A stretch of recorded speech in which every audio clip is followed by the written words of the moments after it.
I am here with Rocco Paolucci for the first ever podcast of martinsblogs.com.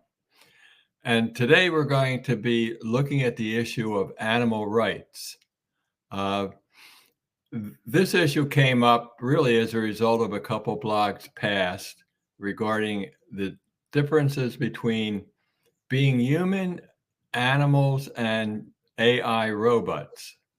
Um, Rocky made a few comments about that, and as a result, he has inspired me to take a deeper look at animal rights. And perhaps there are things that we take for granted about animals. And I think Rocky may have some good insights. We may or may not agree with what Rocky is saying, uh, but let's listen and we'll have a very good conversation. Uh, Rocky has had quite a long experience in his career. He's spent a number of years in Bell Labs as a systems engineer and in Verizon, what is now Verizon. He also has taught in academia at university. He's got a doctorate, a couple masters. So he's got a very, very interesting background. And in the last decade or so, he's become very involved in animal rights. So, Rocky, given your initial experience in technology, now you're in a whole different area. Tell us a little bit about that, how you evolved from where you were to where you are now, being a vegan and being very involved with animal rights. Yeah, well, it's interesting you should mention a technology component as part of this because looking back and reflecting on it, I think what happened is over as time went on, my years in technology and industry, I was always interested in the human factor, how technology was affecting humans and how humans use technology. And I was always a very big proponent. And that's how I got interested in the idea of using technology for learning and education, which got me into academia. So I left industry to really explore because I understand the power of technology. And I understood that it could be a great benefit uh, for people. And so today, when I first started 30 years ago looking at technology and learning and education, it was the internet didn't even exist. I think we had just got email. Um, but as time went on, online education became very, very important. And throughout this process, I began to really understand how the promise of technology in time, as time went on, really never lived up to its potential. And I really understood the fact that the human factor really plays a big part. In the beginning, the internet was supposed to be this technology that allows people to, to learn and express themselves and connect with people. All the benefits really turned out, as we look back, into getting co-opted by, the commercial side of it, uh, the profit side of it, and today we see that it's become a surveillance tool, basically to stifle free speech. But that's a little bit of a side tangent. So what really then got me thinking about animals was the fact that I started to understand what is it about humans that you know takes something that originally was supposed to be a benefit and turns it into something that ultimately is not necessarily used for good. And so that got me into exploring human nature. And as I understand, began reading about human nature and so on and so forth, I got interested in how we different from other animals. And that was basically on one aspect of it. The other aspect of it was, um, I adopted a dog. Her name is Isabella. I call her Bella. She's over 15 now. She's older. That was about 15 years ago, and my perception of animals changed drastically Huh. in adopting her. Um, in the first couple of years, just look at these two things being in parallel. I was trying to understand human nature on the one side, and on the other side, I began spending time with this creature. And my perception of animals at that time, even though I was a vegetarian for about 30 years, it was mostly, and the idea of protecting life, it was mostly like a theoretical kind of a thing, as an ethical thing. And it mostly animals and protecting animals was more like protecting wildlife and protecting cats and dogs, domesticated animals. It really was never fully explored. But as I began to live with Bella more and more, I began to understand the personality of this little creature. And the more I read about it, being an analytical kind of a guy, the more I researched it, the more I got interested in animals and animal rights. And this was still when I was teaching. And then it came a time when I was about 55 where I basically said, you know what? I think I'm wasting my time. My use of technology for learning and education, uh, I began to understand that it was a waste of time because I began to understand human nature and I began to become disillusioned with human nature. I really began to understand that, uh, to certain aspects or extent, humans were not the best use of my time. That I began to say, maybe I should devote more of my time in helping these innocent creatures, animals, rather than helping people. And I'll go back to that later on. Maybe you'll have some questions about it. But anyway, so I decided to leave academia and to start my own, to devote my time full time to helping animals. And originally, I created a foundation I called it the Animal Advocacy Foundation, animaladvocacy.us, where I do all my online advocacy. But initially I was, trying to help, you know, animal causes like wildlife, the elephants, the, you know, and all that, and helping the ASPCA and all that. But then I began doing a lot of research, and all of a sudden I said there is this whole host of animals called, chickens and pigs and cows, domesticated farmed animals that are absolutely invisible to us. And that got me started on another side of animal rights, the veganism side.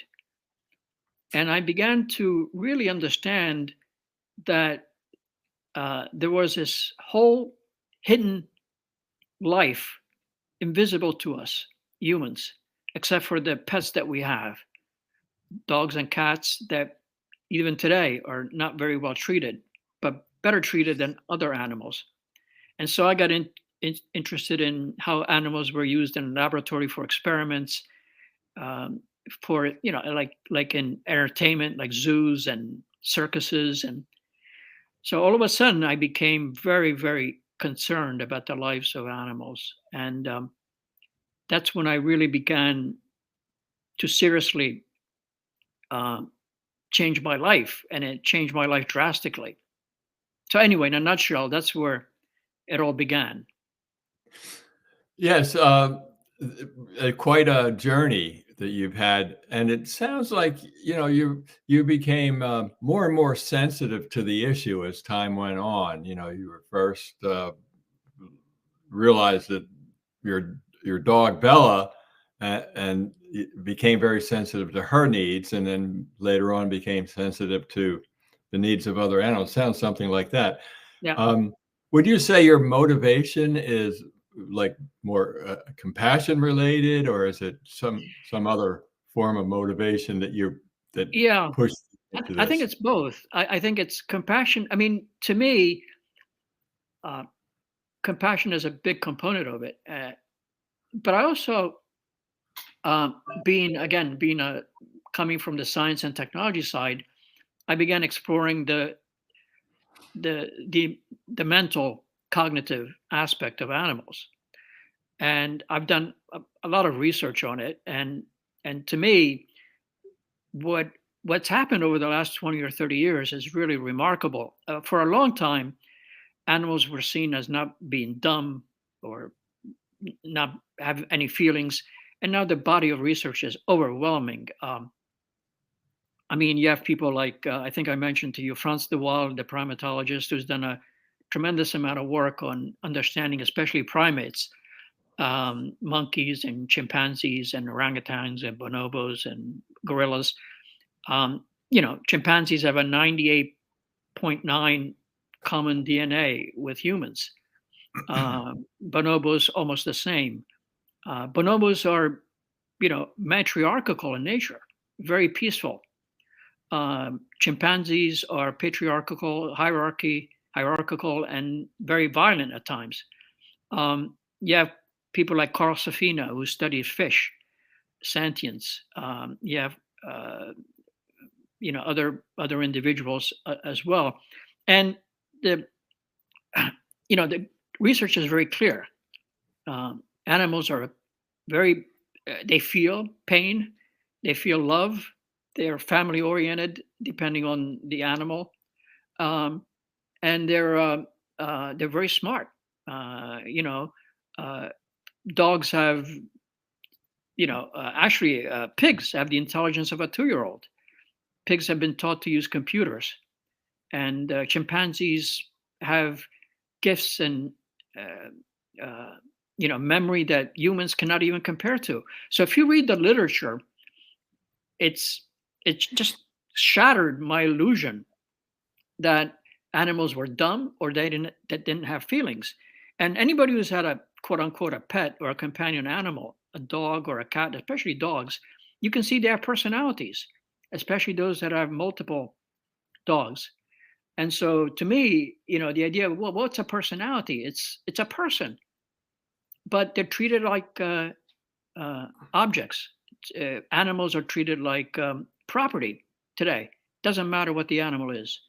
So there is no difference in terms of the law, whether it's a chair that you own, or a dog, or a pig, or an elephant. They're property. And Would you say there have been some reforms, or there are laws on the books about animal cruelty? You can't go and just kill a dog, for example. If you're found doing that, you'd be violating a law. I mean, would you agree there have been some reforms that way in yeah, society? there's been animal welfare laws. They get updated pretty regularly. I think companion animals are treated better, even though, as I said, there is nothing that stops you from taking your beloved dog, take it to a vet, and have him euthanized, or her. Nothing stops you from doing that.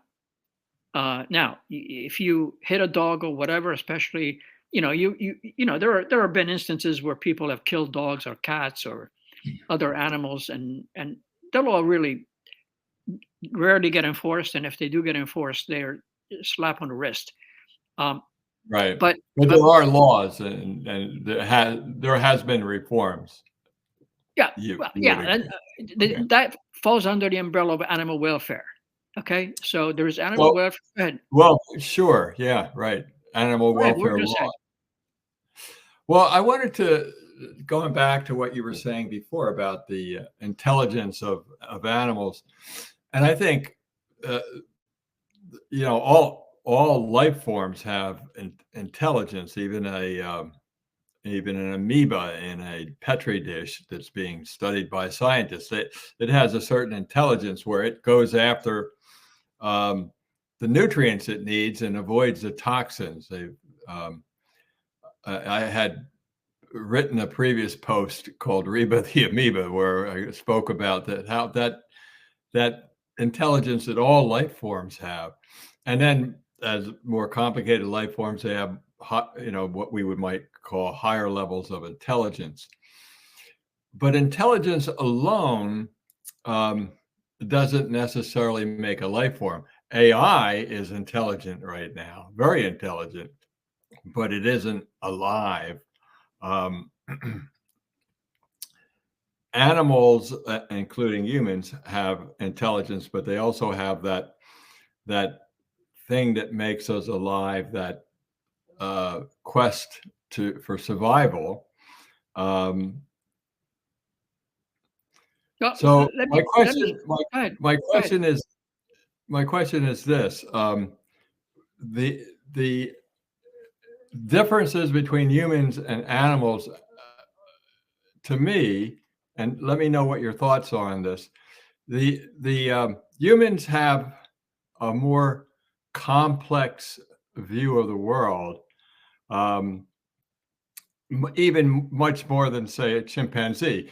And you can say, well, how do you know that? Well, I don't, other than the behavior. The chimpanzees have not changed their technology much over thousands of years. Maybe they'll do it soon. I don't know, but they haven't now.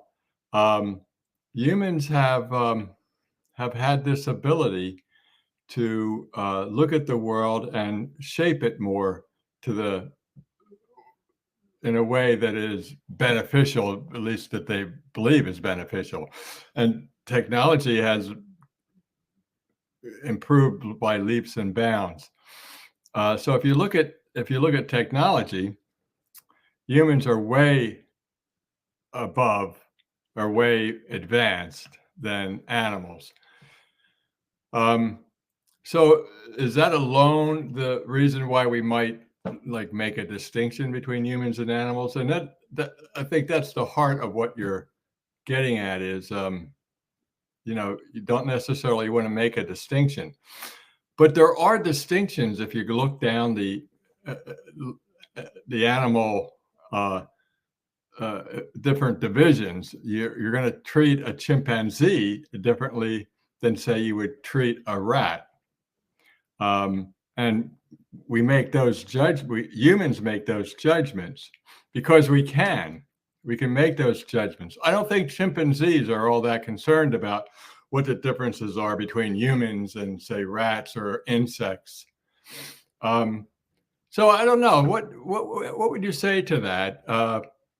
The fact that humans have this mind that can make these distinctions and these judgments, and it doesn't appear that even some species like a chimpanzee, a great ape, can do the same thing. They kind of uh, chill out in their own little forest, I guess.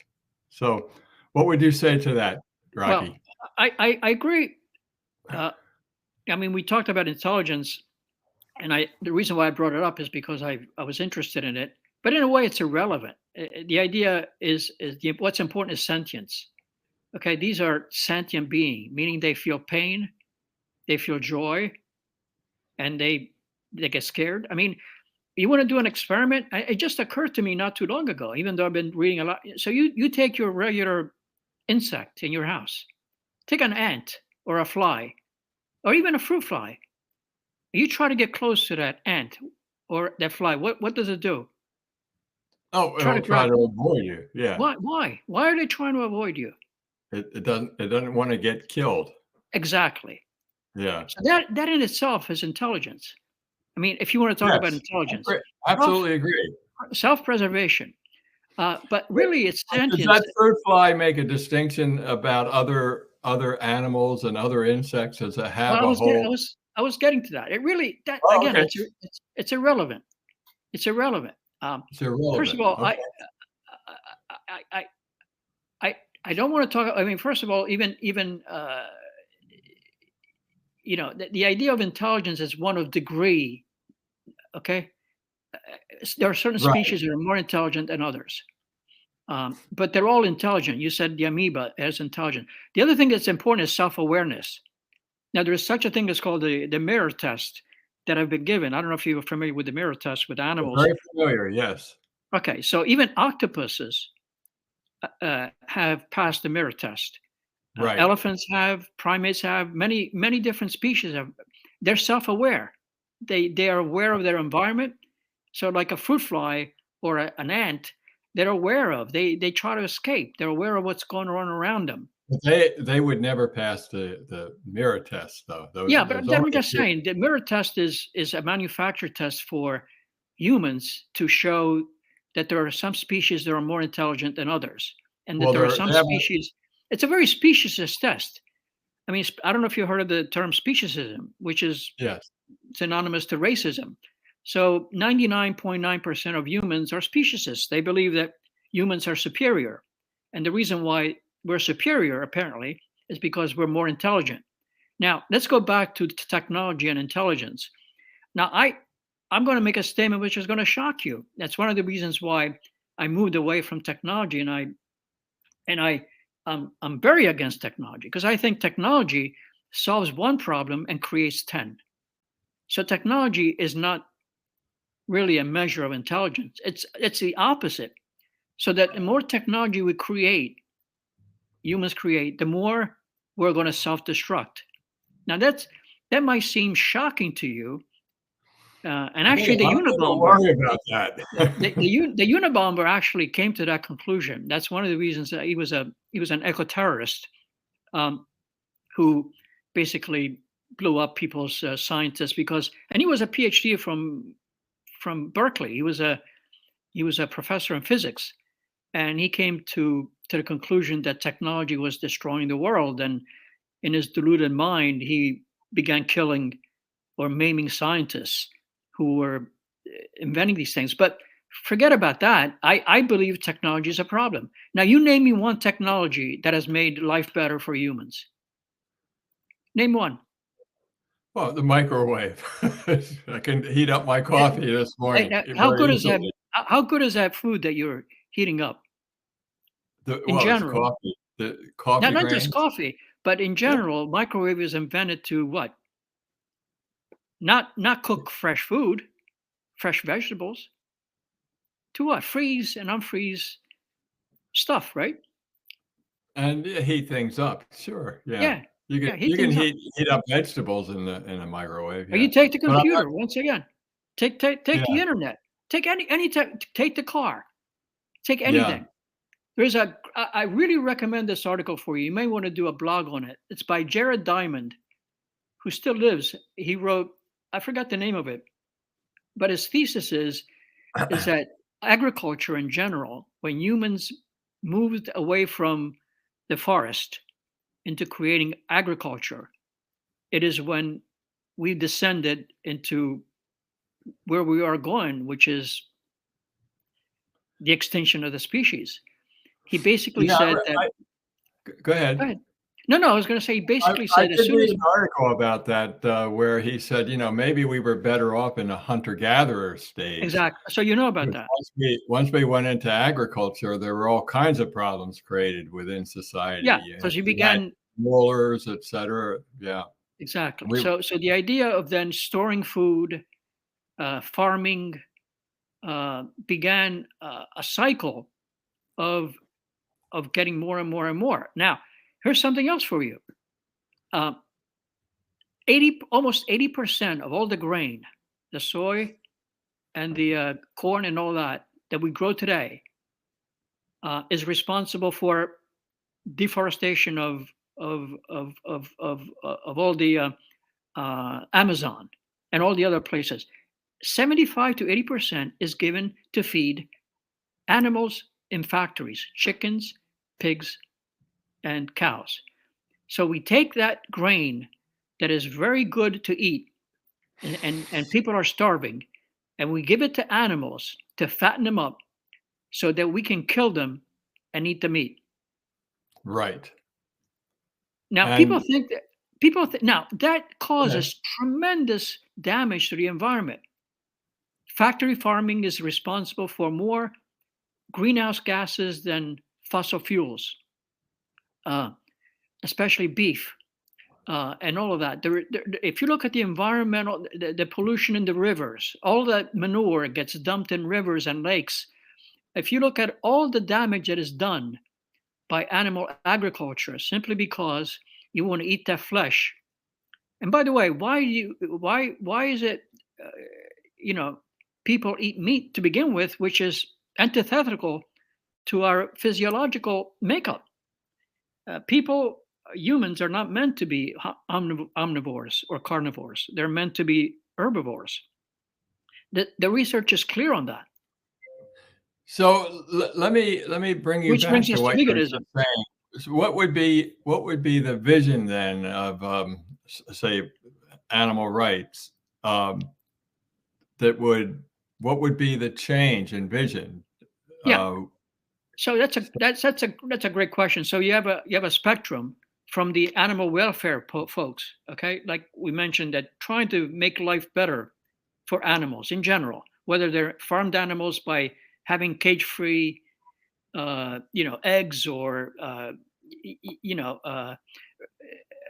not putting pigs in crates and holding them there, what are called gestation crates, so that they can they can feed the little piglets without moving around for weeks and months at a time, and all of that. But and then on the other side of the spectrum are the animal liberationists, okay, where basically they say that animals are not our property, and we should not lock them up, we should not eat them, they should be free to live with in their nature, in nature. They're not ours, okay, to exploit, to entertain us, to feed us.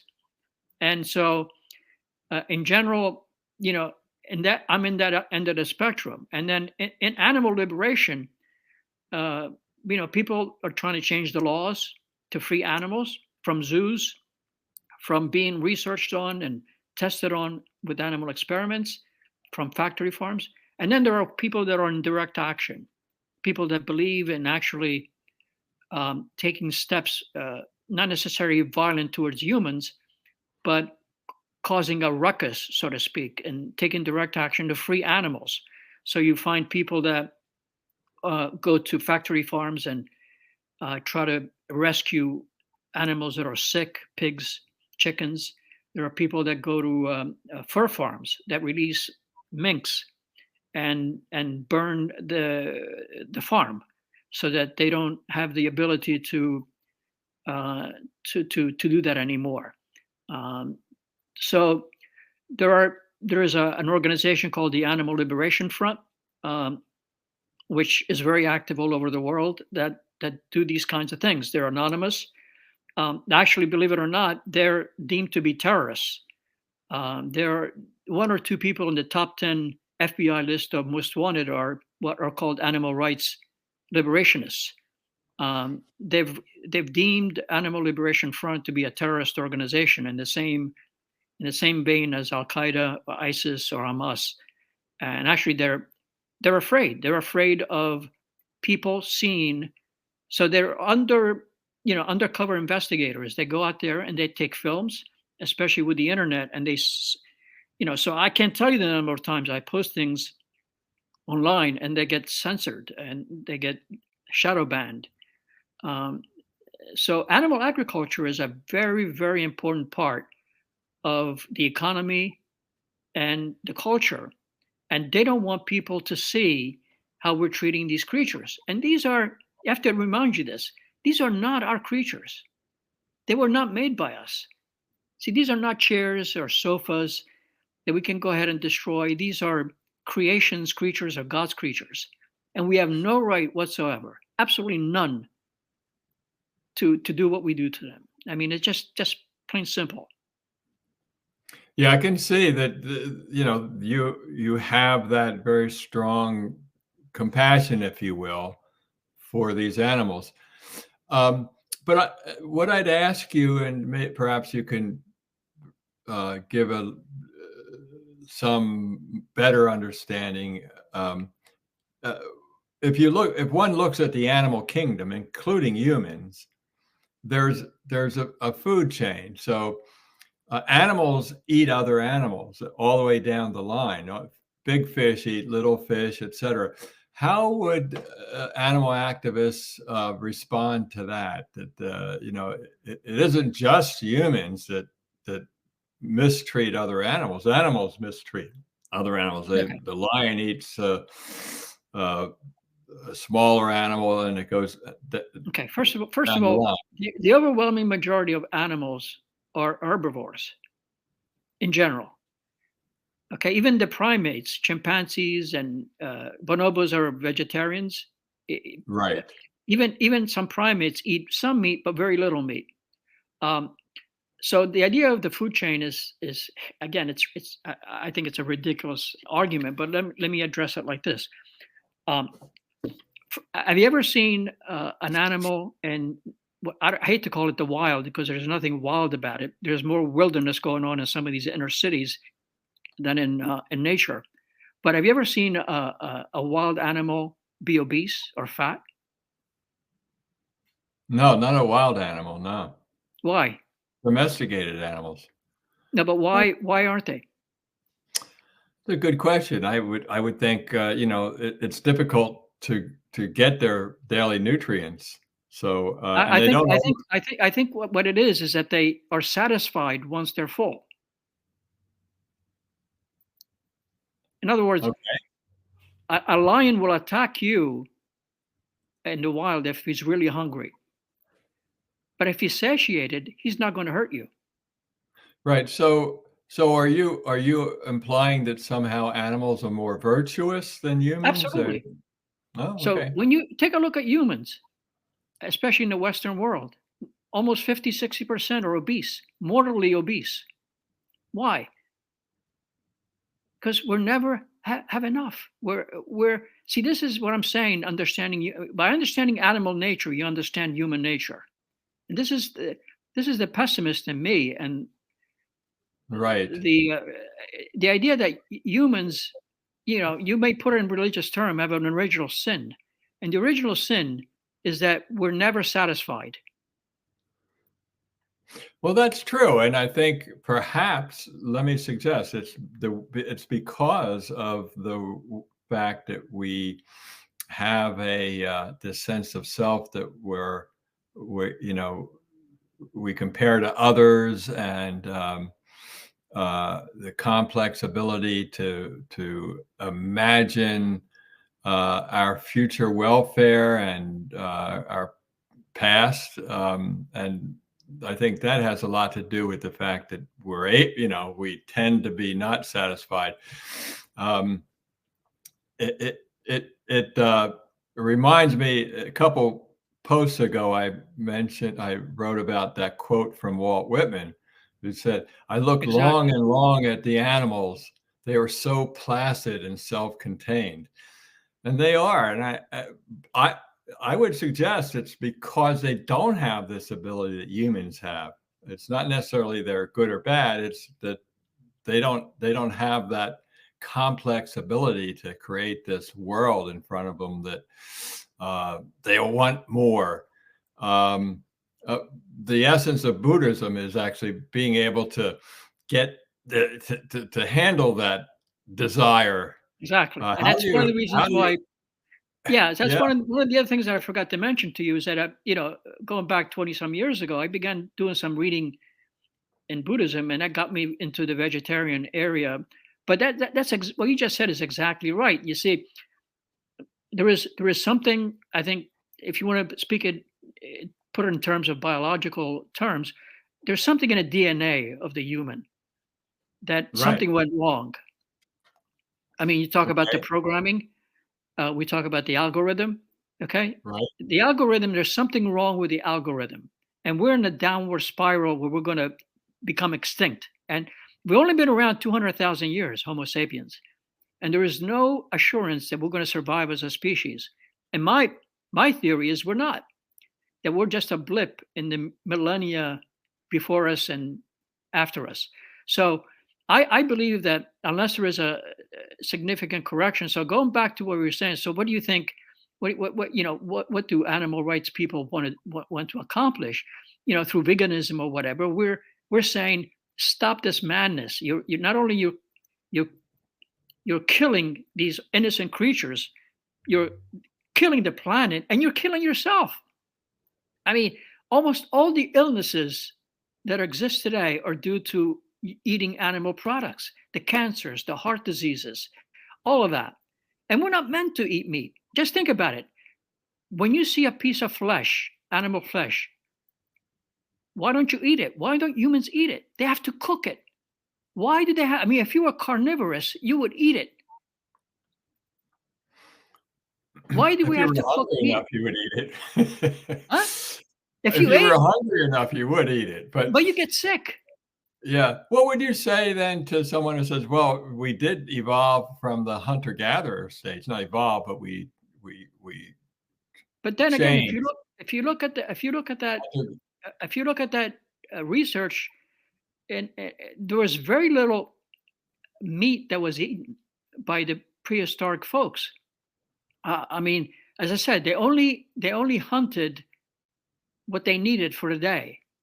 They were not there hoarding or saving or whatever. They went out there and said, "What are we going to eat today?" There are still tribes today. I mean, almost prehistoric tribes, and like in the Amazons that don't eat meat, that are just hunter gatherers, and they just go out there and they forage and they eat plants or whatever is around, fruits, and all of that. And so, my vision is for us to. We're never going to get back to the prehistoric era. I mean, if it was up to me, I would never have left the cave. Never. Okay. I think we should go back to that. I really believe that we should live like in monastic, very simple lifestyles. And I don't mean mandating it. I mean like from an inner self saying, this is way out of line. We need to live a very simple, natural life. And so, if nothing else, veganism and the animal rights movement are trying to get us back to some really basic stuff. But part of it is what it means to be human. And again, to be to be quite frank with you, I mean, a dog knows as we're saying, what a dog is. They're happy to be dogs. They get depressed because they're domesticated. But an ant or a fly, they say, okay, this is me. I live for 2 days and that's it. Humans can't tell you why they're here. If you ask them why are you here? What is it that you want to do? Oh, I want to be an engineer. That's not the question. What is humanity here to do? Now, if you ask the religious people, they will tell you we're trying to make progress. We're trying to improve life. I mean, tell me, how is life better today than it was 100 years ago, 200 years ago? Right.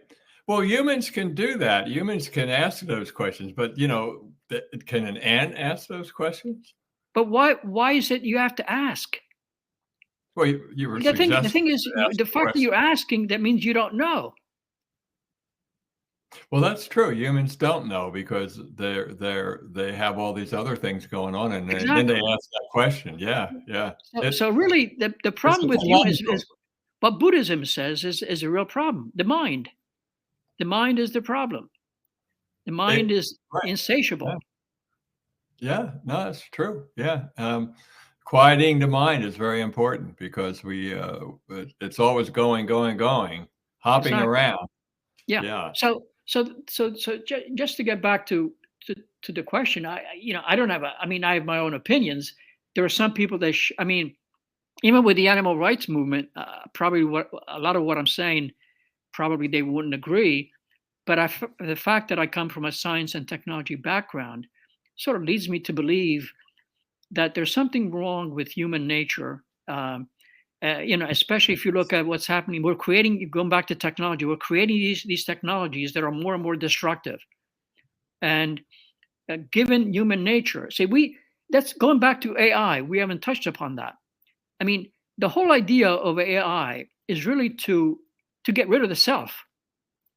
The proponents of AI is really what progressivism is all about, meaning that they believe that humans are created in the image of God.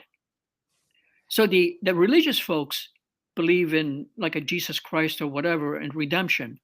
And then you have the atheists that believe that we recreate ourselves, that we can become like semi-cyborgs, that we can get rid of the flesh, we can get rid of the animal nature. Okay? The idea is they want to get rid of, they know that we're animals and they know that we're mortals and that we have flesh and we have problems. So they want to create this utopia through the robots and the AI. So you have the Elon Musks that are trying to implant, um, you know, uh, uh, chips in the brain after killing thousands of chimpanzees in experiments, horrendous experiments. He just got clearance to do that with humans now. Um, so the idea of AI is to recreate humanity in the likeness of immortal beings, and they want to be gods. See, these people, So you have the religious people that say the Imago Dei, that that people, humans, are different than animals because they're created in the image of God. And I asked them, what does God look like?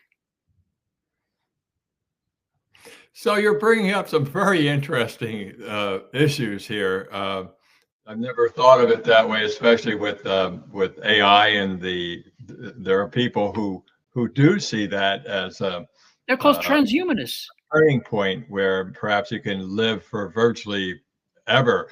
The Singularity.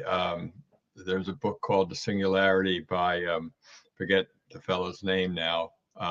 He's the one who created the technology for voice recognition. Ray Kurzweil, Yes, um, I'm familiar with him. several years ago, wrote this book, The Singularity, but it addresses exactly what you're saying now. I'm not sure. I think maybe that's a different tangent, but that's we do that. Um, but I find it very interesting the points you bring up about animal rights, and in a way, what you're saying is, you're trying.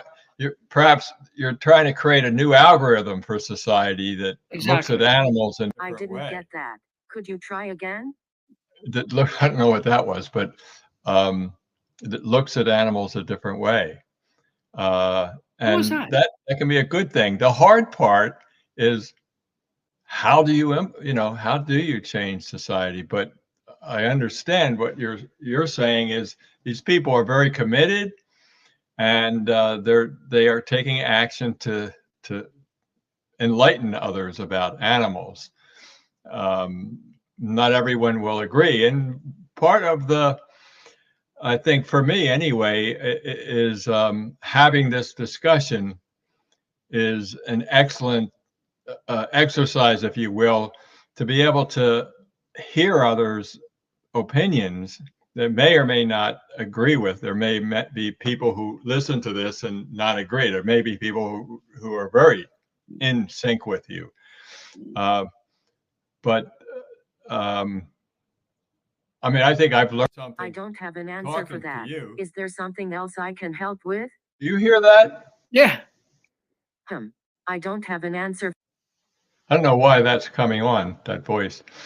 Um, I so, don't understand. I know can you why hear that, that's coming Rodney? on the voice, Yeah.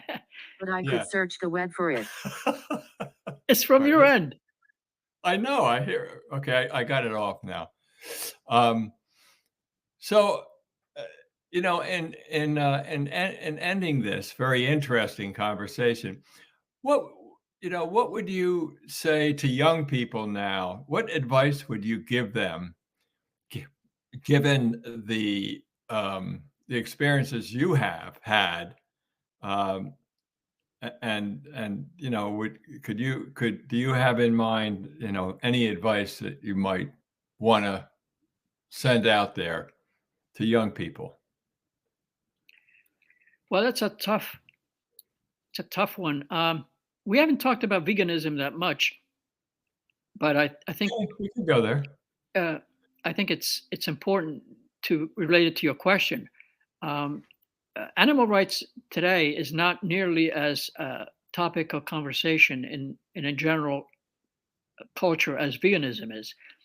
Now, veganism has been synonymously used with with food, but it's not just food. I mean, you know, food is part of it, meaning vegans are eat plant-based food and no animal products. But veganism is beyond that. It's not using any animal exploitation, no leather, not going to zoos.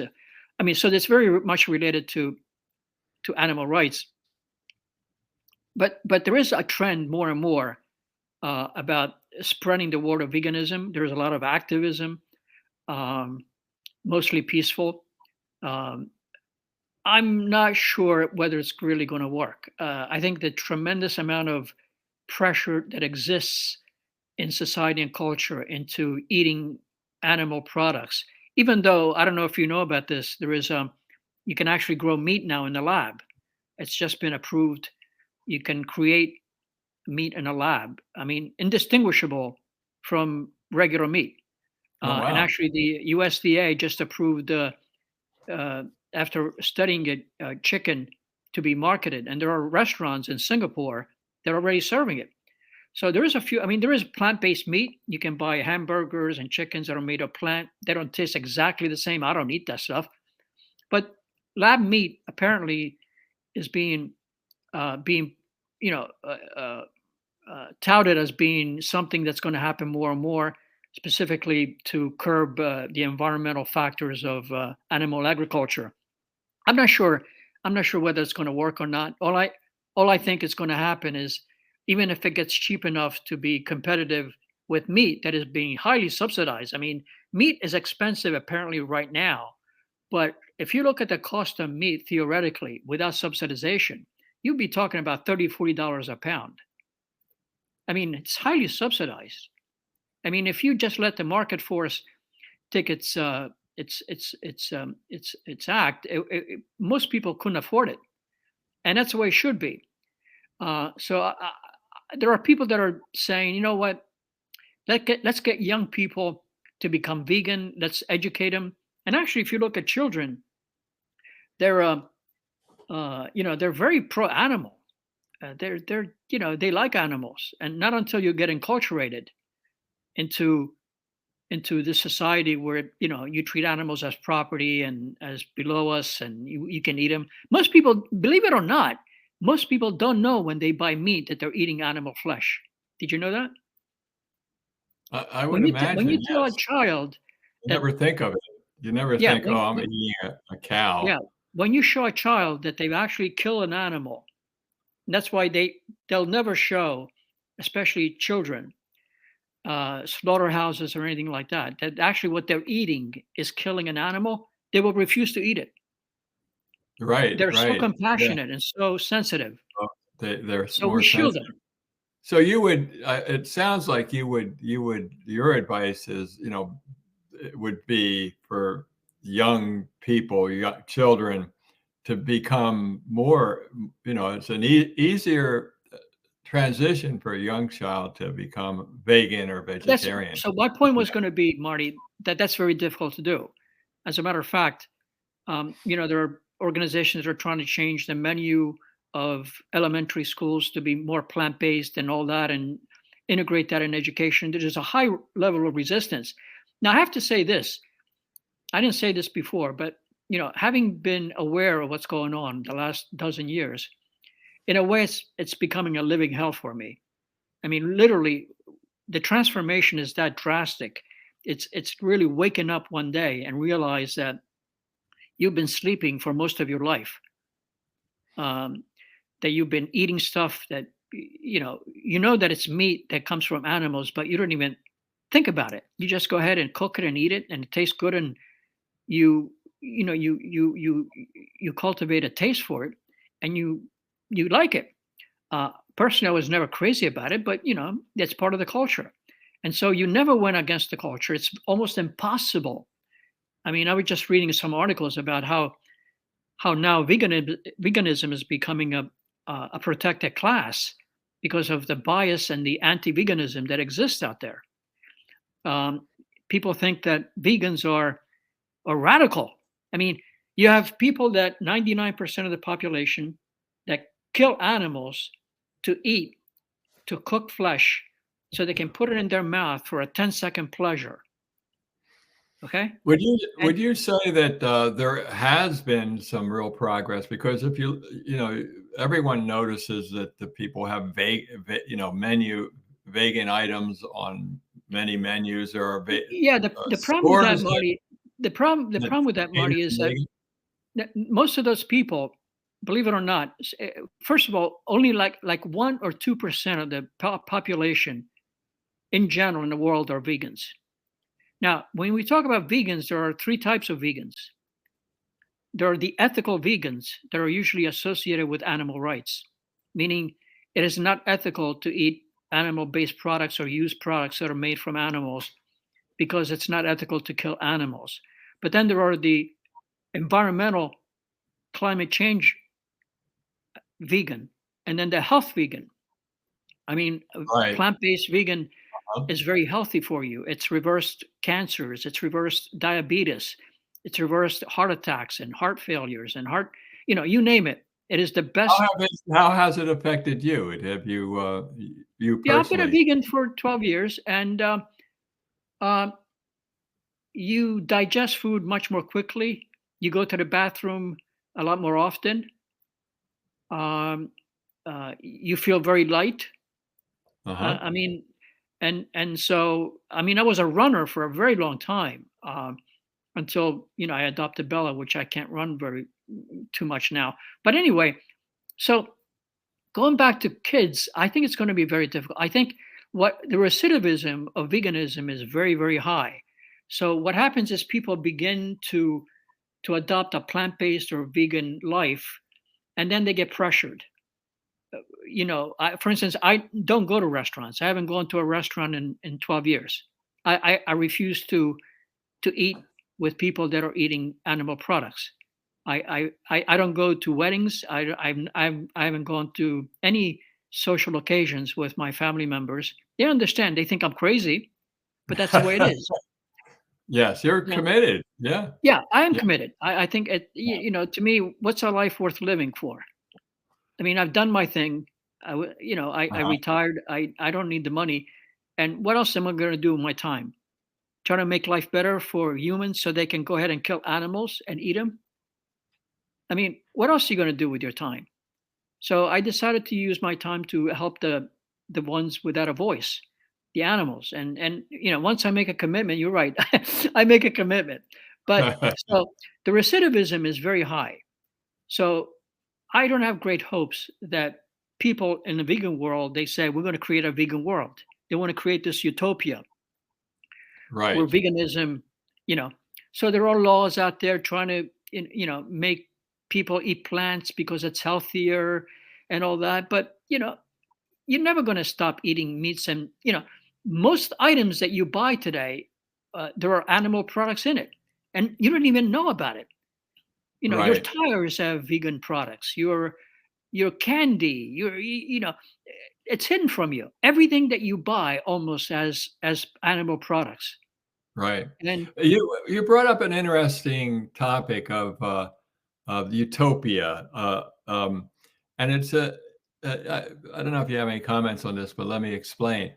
The difference between reform and revolution.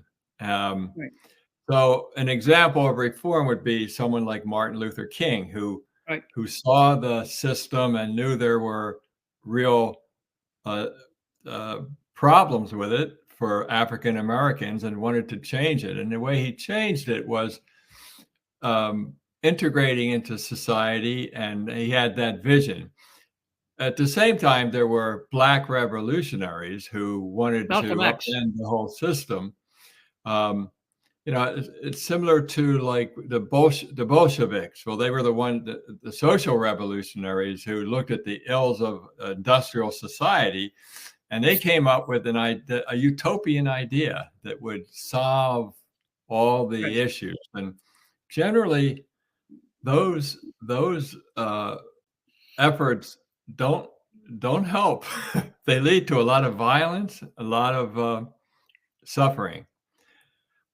So, that is an issue. What would you say to that? What would you say about that? I mean, it sounds I, like, I you recognize the reforms and you're very happy with the reforms and you want them to continue.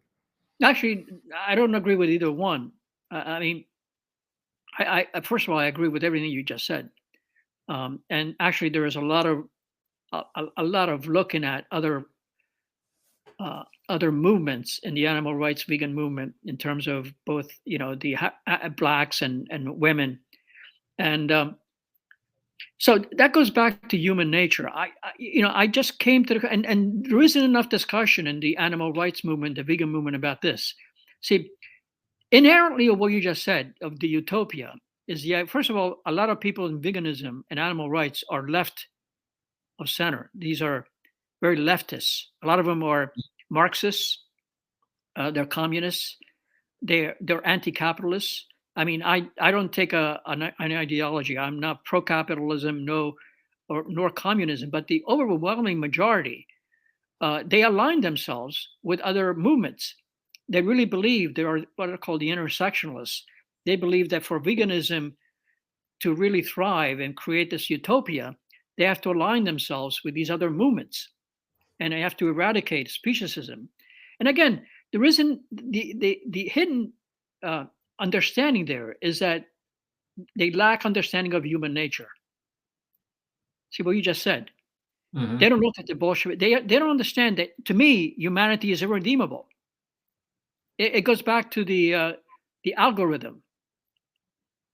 Okay, so I don't believe in creating a vegan world. I really believe that I do what I do and I do my best, but I'm very pessimistic because I think my theory is that the human species is going to die out. Okay, it could be 10,000 years, 100,000 years, whatever it is. The human species is limited. I mean, and you can go back to other prehistoric hominids. They've lived for hundreds of thousands of years, millennia, and they're gone. Okay, Right. I think we're going to self-destruct. Eventually, sure, the Earth will be gone, right? The sun What's will that? dip eventually, the Earth will be gone, sure. It is a matter of timing. Yeah, but we're talking about degree. The Earth's going to be gone in millennia. I don't think we have millennia before. I mean, millions of years. We're talking about you know thousands of years, 100,000 of years. Uh, Right. I think as a species we'll be gone. Now we're trying to escape the planet. We're going to go to the moon. We're going to go to Mars and all that. But it's trying to escape yourself. You know, no matter where you go, there you are, as they say. That's You, right. you Well, can't. this is uh, uh, I'm not sure where to go from here. I think we're going down a little sidetrack. You're right about, No, actually, eventually. it is about human nature. See, as I said before, understanding animal nature in a way is understanding the animality in us or the lack of animality in us. See, I think in terms of evolution, we sort of went a separate way from the rest of the animal quote unquote kingdom. And we're going down a path that I'm not sure we're going to reverse. And so to me, not only the way I live, I believe the way we can reverse it or slow it down is to lead a very simple, work towards a very simple life, simplicity, to curb our appetites. In a way, it's very religious, is to mortify the Right. I self. mean, it sounds like a monastic life. It is, yeah. I mean, there are monastic communities, and I think I would like to see very much like the Amish or the communities that are abstain from eating any animal products that live within the nature. It's like a back to nature kind of a thing, but with an intelligence, with an awareness of what we are and what are we here to do as humans, to be caretakers, to be guardians, not to just devour ourselves and the planet. We're killing ourselves. It's not going to end. We have this uh, very aggressive, destructive nature in us, and the weapons that we're using is becoming more and more destructive. And so, again, going back to understanding animals in a way is understanding ourselves because we're animals, and we don't Right. want to admit that. So it just struck me that this whole movement could have a very positive impact on Exactly. society because you're by becoming more sensitive to animals that are non-human animals. Um, You become it sensitive to other humans. you become sensitive to other people. You see Yeah, the and I connect. sense that. I see You that. see you have less separation from yourself Exactly. and the rest of the world. Um, Very interesting, Rocky. This has been a great conversation, and you brought up some great issues that most people I don't think are aware of, and I'm not sure how that will evolve, um, but I think going forward it could have a very positive impact, and that's what I would hope for. Yeah, I think the big issue right now, I think from bringing it back to today, there are people that are really striving very hard in the legislative legal realm is to, and this is going to be a big one. As long as you remove animals as being property, if you as long as we have animals as being property, we're doomed. Okay, we need to remove that. We need to change hearts and minds and laws. But even with the laws, it doesn't necessarily mean that people are going to follow it. Okay. So, I mean, we have a lot of laws that say don't harm people or whatever. We still do it and nothing happens. Nobody follows the law anymore these days. But to me, from a practical point of view, in terms of what I would like to see, rather than talking about, utopia or whatever, is I would like to see people's perception change in how they see these creatures from the smallest ant, fruit fly. You know that 50% of our genetic DNA is the same as a fruit fly? 50%. Right.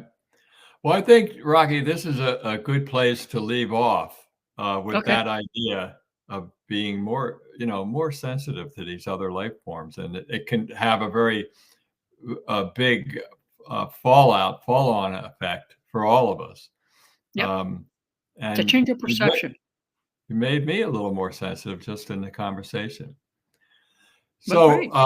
maybe we'll have a follow-up on this. You can Maybe we'll have part two come after back you. and tell us You. more about what some of the changes are. But Yeah. it really has been a pleasure speaking with you.